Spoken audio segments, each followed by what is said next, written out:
Environnement, le WWF Gabon vient d'organiser un atelier d'échange et de réflexion en vue de l'harmonisation et de la coordination des initiatives nationales de gestion durable de la faune. Un atelier supervisé par le ministère de l'économie forestière. Eric Ndiengi Mbadinga et Victor Mondunga nous font le point. Le Gabon a une biodiversité très riche, mais dont la survie est en péril à cause du braconnage.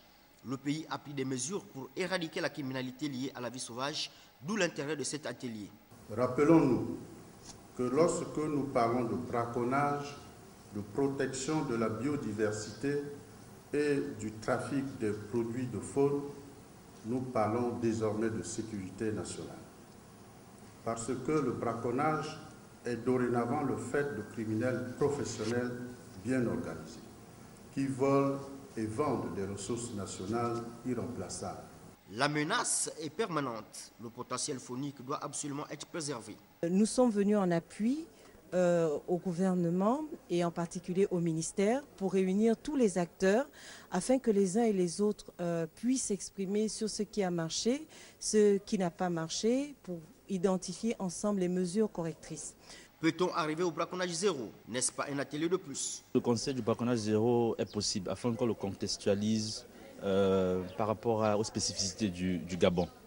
Parce que l'avantage de ce concept est d'avoir 6 piliers qui permettent de focaliser et de fédérer les principaux efforts qui sont faits dans le cadre de la lutte anti-braconnage. La question du braconnage est une question importante, comme vous le savez, dans notre pays, parce qu'elle implique bien sûr la puissance publique, elle implique les populations, mais aussi elle implique la survie de notre capital faunique et floristique.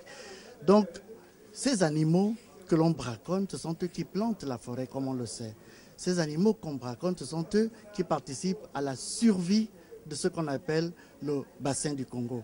La lutte contre le braconnage équivaut désormais à la lutte antiterroriste, à la seule différence que les braconniers menacent non seulement la biodiversité, mais également la sécurité du pays, avec le puissant cartel de l'ivoire qui, tel une pieuvre, étend ses tentacules sur l'ensemble de l'Afrique.